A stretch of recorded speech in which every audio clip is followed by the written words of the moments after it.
Hello अच्छा ক'ত আছা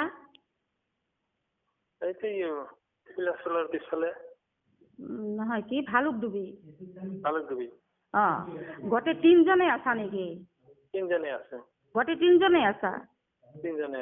কথা উঠিল কিয় যে মাটি একটা বোলে বিৰাট চিৰিয়াছ তাক বোলে গুৱাহাটীত লৈ গৈছে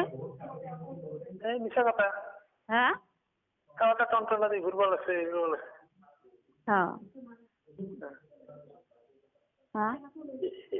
তকো লৈ যোৱাৰ কথা কৈছে যে তক বোলে গুৱাহাটীত লৈ গৈছে ইয়াতে পুলিচে কৈছে নেহা পিৰিল যে আহিছিল তাহাঁতে যাবা খুজিলে মিছা কথা কইলে মানুহ যে সম্ভৱত এক টুকুৰ পানী দিয়া নাই সেইকাৰণে মানুহ নাখাই এনেকৈ মাৰিব পৰিস্থিতি সেইটাই লৈছে পুলিচে ইয়াতে মানে কৈ আছে ইয়াতে পুলিচে কল নাই গোটেই তিনিটাক গুৱাহাটীত লৈ যোৱা হৈছে মিছা কথা তাৰপিছততো বৈঠক ফোন কৰি গম পালো যে গুৱাহাটীত নিয়া নাই তাৰপিছত এখন কথা উঠছে কি হয় মাটিয়াৰ ল'ৰাটা বোলে বিৰাট চিৰিয়াছ তাক বোলে গুৱাহাটীত নিছে নাই মিছা কথা ল'ৰাটা ঘূৰি আছে টনটনাজি ঘূৰিব আছে আচ্ছা এই মাটিয়াৰ তাক দেতো অলপ কথা পাতো দূৰত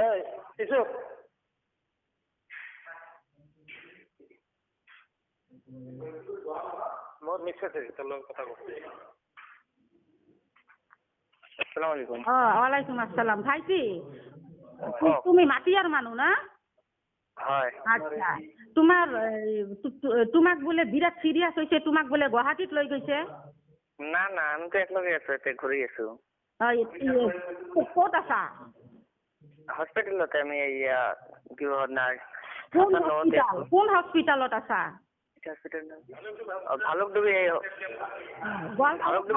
হসপিটাল পিছফালে যে এটা কেম্প বানাইছে তাতে আছো তোমালোকক কালি ৰাতি লৈ গৈছে হয় কিবা খাব দিছে না না না খাব দিয়া নাই এতিয়ালৈকে একো দিয়া নাই খাব নাই কিয় তোমালোকে জনোৱা নাই কাকো না চাচা ফোন কৰিছিলে পুলিচ আহিছিল পুলিচ আহি ক'ব লাগিছে খানা ব্যৱস্থা আমি কৰি আছো আহিব আৰু কি টেনচন নল'ব তোমালোকে কেতিয়া আহিব খোৱা বস্তু লৈ নাজানো নাজানা এতিয়ালৈকে একো দিয়া নাই তোমালোকক নাই দিয়া আচ্ছা আচ্ছা ঠিক আছে আৰু তোমালোকক হেৰিতে ৰাখিছে ভালুকডুবিত ৰাখিছে তেতিয়াহ'লে ইয়াৰে পুলিচখিনি কিয় কল তোমালোকক গুৱাহাটীত পঠোৱা বুলি নাজানো ইমান মিছা কথা উৰাই আছে আৰু তাতে তোমালোকক নোখোৱাকে মাৰাৰ প্লেন এটা লৈছে নেকি তোমালোকক নোখোৱাকে মাৰাৰ এটা প্লেন লৈছে আচ্ছা ঠিক আছে ৰাখিছো গোটেই তিনিজনে ইয়াতে আছা সুস্থ অৱস্থাত আছা নহয় আমি সুস্থ অৱস্থাত তোমালোকৰতো কাহ চৰ্দি জ্বৰ একো হোৱা নাই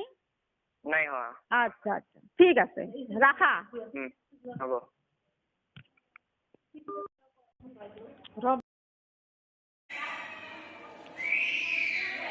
নমস্কাৰ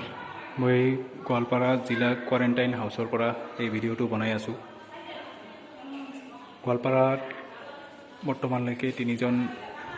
কৰোণা আক্ৰান্ত ওলাইছে বুলি নিউজে বিজ্ঞপ্তিয়ে প্ৰকাশ পাইছে কিন্তু ব্যক্তিকেইজনৰ গাত এতিয়ালৈকে কোনো ধৰণৰ চিমটম জাগি উঠা নাই কিন্তু তেওঁলোকক অলৰেডি কৰোণা পজিটিভ বুলি চৰকাৰে বিজ্ঞপ্তিয়ে ছ'চিয়েল মিডিয়াই সকলো ক্ষেত্ৰতে কৈয়ে আছে আৰু লগতে তেওঁৰ হেৰি কি হিচাপে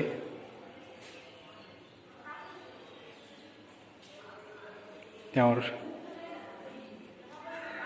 ওচৰ চুবুৰীয়া বা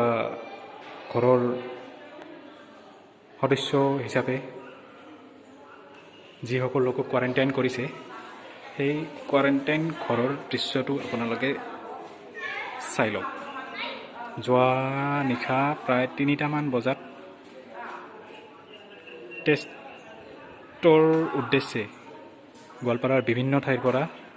বিভিন্ন মানুহক এই কোৱাৰেণ্টাইন হাউচলৈ প্ৰেৰিত কৰা হৈছে কিন্তু বিগত যোৱা 3:50 সময়ৰ পৰা আমি যেতিয়া এই কোৱাৰেণ্টাইন হাউচত আহি পাইছোঁ সেই সময়ছোৱাৰ পৰা এই কোৱাৰেণ্টাইন হাউচত এতিয়ালৈকে কোনো মেডিকেল টিম ভিজিট কৰা নাই আৰু লগতে কোৱাৰেণ্টাইন হাউচত আমাৰ যিটো হাইজিন মেইনটেইন কৰিব লাগে। সেই হাইজিনৰ দৃশ্য মই আপোনালোকক দেখুৱাইছোঁ। ইয়াতে মোটামুটি 30ৰ পৰা 32জনমান মানুহ অলৰেডি গোট খাইছে আৰু তেওঁলোকৰ কাৰণে এইটো বাথৰুম হয়, এইটো এটা বাথৰুম, এই 3টা আপোনাৰ টয়লেট। কিন্তু তাৰ ভিতৰৰ পৰা ওলাই আহি মানুহকেইজনে যেতিয়া হাত ধুব তেওঁলোকৰ কাৰণে ইফালে এই 2টা বেচিন আৰু কোৱাৰেণ্টাইন হাউচৰ সেইটো ছাইডত, মই ছাইডটো দেখুৱাই দিছোঁ, সেইটো ছাইডত ছেম বাথৰুম আৰু টয়লেটৰ ব্যৱস্থা কৰা আছে আৰু 2টা বেচিন। আল্টিমেটলি গোটেই কোৱাৰেণ্টাইন হাউচৰ 30-32জন মানুহৰ কাৰণে মুঠতে 4টা বেচিন। আমি জানো যে কৰোণা ভাইৰাছৰ পৰা বাচিব লাগিলে প্ৰধানকৈ আমাৰ হাত ধোৱা আৰু ছ'চিয়েল ডিষ্টেঞ্চিং মেইনটেইন কৰাটো খুবেই দৰকাৰী। আৰু আপোনালোকে চাব পাৰিছে যে ইয়াত হাইজিনৰ নামত আপোনালোকৰ ইফালে এইটো চাওক আৰু বেচিনত চৰকাৰৰ পৰা দিয়া হিচাপে একো চাবোন বা চেনিটাইজাৰ বা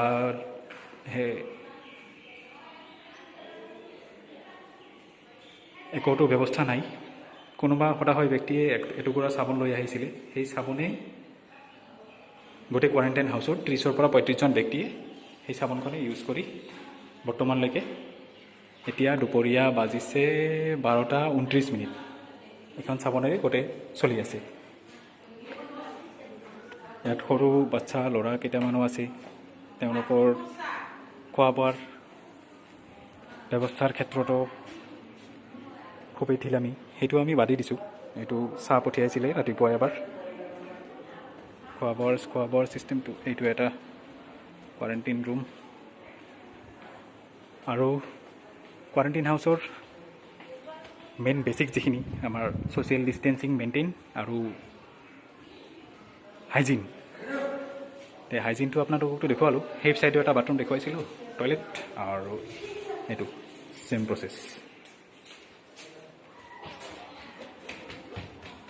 গতিকে গোৱালপাৰাবাসী ৰাইজে আপোনালোকে এতিয়া নিৰ্ধাৰণ কৰক, আপোনালোকে যিমান পেচেণ্ট বাঢ়ি থকা বুলি কৈ আছে এই কোৱাৰেণ্টাইন হাউচত এনেকৈ আহি জমা হৈ থাকিব, আপোনালোকে কেনেকৈ থাকিব ইয়াতে ঠাইখিনি চাই লওক। আৰু মেডিকেল টীম আমাৰ এতিয়ালৈকে টেষ্ট কৰাৰ উদ্দেশ্য লৈ আহিছিল, এতিয়ালৈকে মেডিকেল টীম আহি পোৱা নাই। যোৱা ৰাতি 3:30 বজাত আমি ঘৰৰ পৰা ওলাই কেনে 3:50 বাজিত ইয়াতে উপস্থিত হৈছিলোঁ আৰু তেতিয়াৰ পৰা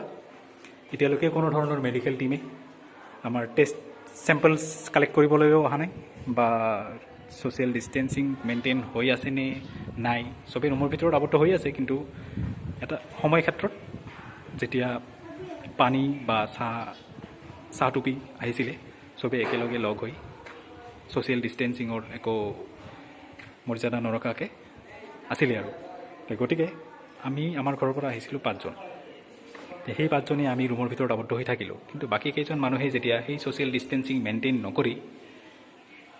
সেই ছেম বাথৰুম বেচিন ইউজ কৰি আছে,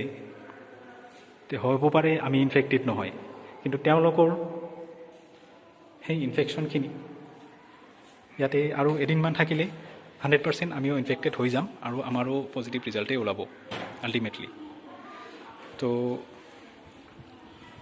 মই গোৱালপাৰাবাসী ৰাইজলৈ এটা অনুৰোধ জনাইছোঁ, আপোনালোকে কিছু মোক সহায় কৰক ইয়াতে অলপ হাইজিন বৰ্তাই ৰখাৰ কাৰণে আৰু টেষ্টখিনি ঠিকমতে হৈ যোৱাৰ কাৰণে।